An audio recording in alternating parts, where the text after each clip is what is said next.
Assalamualaikum warahmatullahi wabarakatuh. Kami akan mempresentasikan mengenai prarancangan pabrik kimia dengan produk high impact polistiren dengan kapasitas 82.000 ton per tahun. Berikut merupakan tim kami, ada Hilal, ada saya Syarifah, dan ada Torik dengan dosen pengampu Ibu Mala Hayuti Nasution STMT. Dan di sini ada polistiren sendiri, yaitu merupakan senyawa yang banyak digunakan dalam pembuatan polimer yang mudah dibentuk dan tahan terhadap benturan. Dan adapun salah satu manfaatnya yaitu sebagai bahan pengepakan, bahan isolator, bahkan bisa bahan peralatan rumah tangga. Next. Berikut adalah beberapa macam polistiren yang ada. Yang pertama ada general purpose polistiren, expandable polistiren, dan high impact polistiren. Dari ketiga macam tersebut, yang memiliki keunggulan paling banyak adalah high impact polistiren, yakni harga yang relatif murah dan mudah dalam pembuatannya. Next. Selanjutnya kapasitas produksi, kita melihat mulai dari 2006 hingga 2015 dan total kenaikan sebesar 41,682% dan jumlah ekspor sebesar 300.410. Next. Selain dua data tersebut, kita tentunya memperhatikan data produksi di mana di tahun 2006 produksi HIPS mencapai 80.000 ton per tahun dan juga data konsumsinya mengalami kenaikan sebesar 17,98% di tahun 2016. Berdasarkan data yang telah diketahui sebelumnya, dapat kita ketahui bahwa kebutuhan polistiren pada tahun 2023 adalah sebesar 930 ton per tahun. Selain itu, kita gunakan kapasitas produksi sebesar 82.000 ton per tahun dengan harapan dapat menekan angka impor sebesar 10%, dikarenakan harga yang mahal jika membeli polimer terus-menerus dari luar negeri. Berikutnya adalah pemilihan proses yang digunakan untuk pembuatan high impact polistiren. Di sini terdapat dua jenis polimerisasi, yakni pertama ada polimerisasi larutan dan polimerisasi suspensi, yang dimana dapat kita lihat pada beberapa parameter yang mengindikasikan bahwa polimerisasi larutan lebih baik daripada polimerisasi suspensi. Next. Dan selanjutnya ini adalah diagram blok, yaitu raw material storage, yaitu stiren dan PBU rubber, kemudian dimasukkan ke dalam mixing tank, yaitu dicampurkan, kemudian dimasukkan ke dalam reaktor polimerisasi, di mana kita menggunakan dua reaktor agar konversi produk yang dihasilkan maksimal. Kemudian dimasukkan ke dalam devolatilizer, di sini berfungsi untuk memisahkan antara produk HIPS dengan pelarutnya. Kemudian dimasukkan ke dalam pelletizer, di mana dipotong kecil-kecil seperti sebuah pellet dan dimasukkan ke dalam storage dan menghasilkan produk HIPS itu sendiri.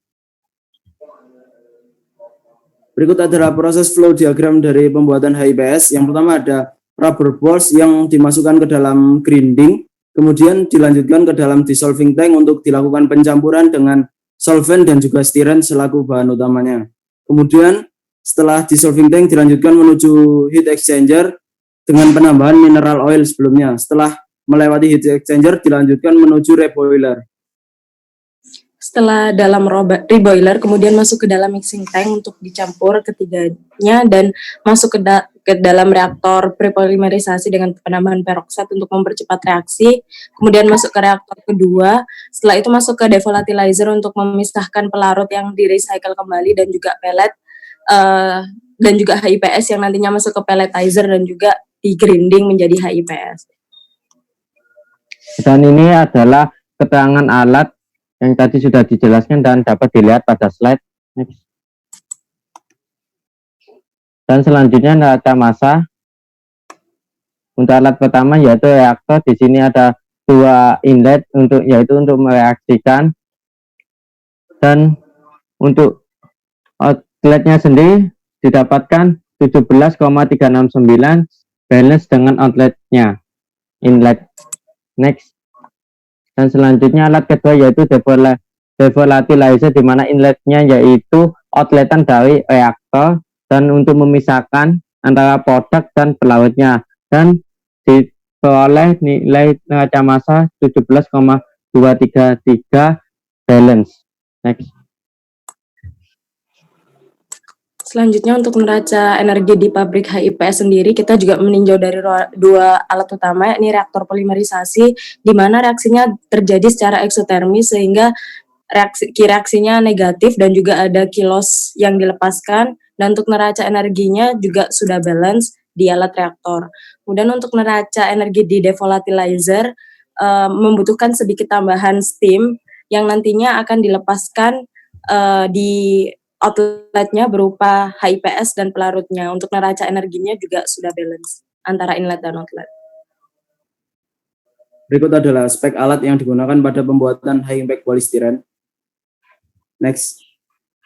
Nah, untuk alat yang pertama ini adalah reaktor pembentukan HIPS yang dimana berfungsi untuk sebagai tempat berlangsungnya reaksi polimerisasi stiren dengan polybutadiene membentuk high impact polystyrene, di mana konversi yang terjadi sebesar 85%. Untuk dimensi dapat kita lihat pada slide. Next.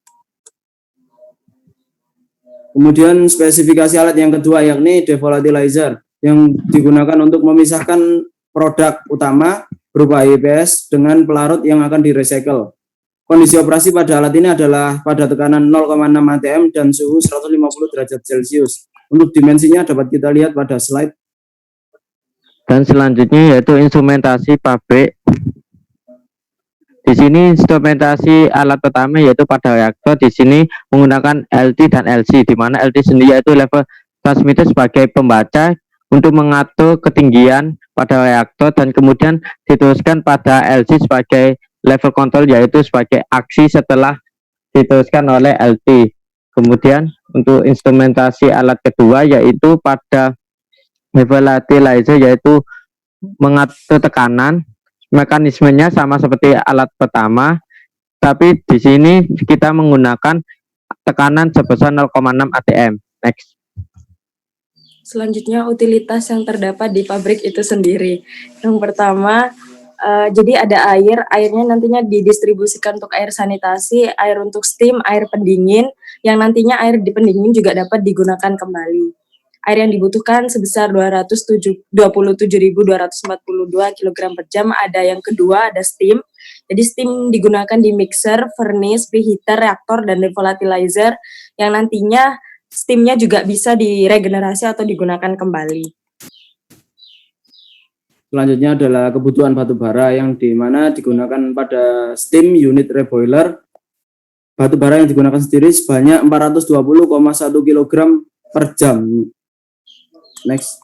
Selanjutnya ada kebutuhan listrik pada pabrik, antara lain pemanfaatannya untuk unit proses, unit utilitas, penerangan, dan perumahan. Total kebutuhan listrik yang digunakan adalah 2.339,67 MW. Dan selanjutnya layout dan lokasi pabrik. Dan di sini lokasi pabrik kita memiliki opsi gesit dan serang, dan ada beberapa penilaian faktor indikator, dan diperoleh total nilai tertinggi yaitu pada serang. Next.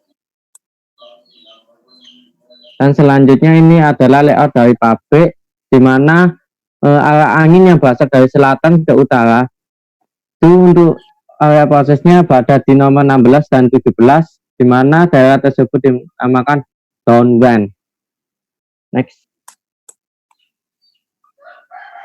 Berikut adalah struktur organisasi perusahaan. Yang bagian paling atas bisa kita lihat ada Dewan Komisaris yang langsung membawai Direktur Utama. Kemudian di sini kami memiliki 6 kepala bagian yang membawai 16 kepala seksi, yang masing-masing kepala seksi membawai staf dan karyawan sesuai bidangnya masing-masing. Next. Dan berikut adalah perhitungan karyawan dan gajinya. Untuk yang pertama yaitu karyawan non-shift, di mana terdiri dari Dewan Komisaris, Direktur Utama, Litbang, Direktur, Kepala Kebagian, Kepala Seksi, dan karyawan perkantoran, di mana jam kerjanya Senin sampai Jumat seperti pada slide. Next. Nah, di sini adalah jadwal kerja untuk pegawai yang shift. Kita terdiri dari 3 shift. Yang pertama ada pagi, siang, dan malam. Untuk jamnya sesuai pada slide. Di sini perharinya terdapat 4 pekerja yang diplot, dengan catatan 3 yang bekerja, 1 yang mendapatkan jatah libur. Next. Selanjutnya untuk perhitungan pegawai shift sendiri, kita lihat dari kapasitas produksinya dulu, ton per tahun, kemudian kita breakdown menjadi ton per hari. Setelah itu, setelah tahu kapasitas per harinya, kita bisa lihat di gambar 10.4 di bukuku Snario, kira-kira berapa orang yang dibutuhkan dalam waktu sehari dan dilihat ada 60 orang, kemudian kita breakdown lagi, banyak prosesnya ada 16 bagian, kemudian 3 shift dan juga satu shiftnya ada 8 jam, yang nantinya kalau dihitung banyak pekerja pada proses membutuhkan 40 orang, karena tadi 4 pekerja, maka dari itu dikali 4 adalah 160 orang. Dan dengan gaji karyawan total sebesar 1,24 M per bulannya yang harus dikeluarkan perusahaan. Dan selanjutnya untuk analisis ekonominya sendiri, di mana yang pertama ada fixed capital investment yang terdiri dari direct cost dan indirect cost dengan total sebesar 115,4 miliar. Kemudian ada working capital investment dengan rincian 15% dari total capital investment yaitu sebesar 20,3 miliar dan total capital investmentnya sendiri yaitu sebesar 135,87 miliar dan untuk seluruh total production cost-nya yaitu sebesar 3,77 T. Berikut adalah rincian dana yang lain-lainnya. Next. Setelah kita melihat beberapa analisis ekonomi yang dilakukan, dapat direpresentasikan menjadi sebuah grafik di mana BIP akan tercapai ketika produksi per tahunnya 64,37% atau sekitar 52,8 ton dan dengan kecepatan pengembalian investasinya sebesar 53,67%. Sekian dari kami. Jika ada yang ditanyakan silakan tulis di kolom komentar. Jangan lupa like, komen, dan subscribe. Terima kasih.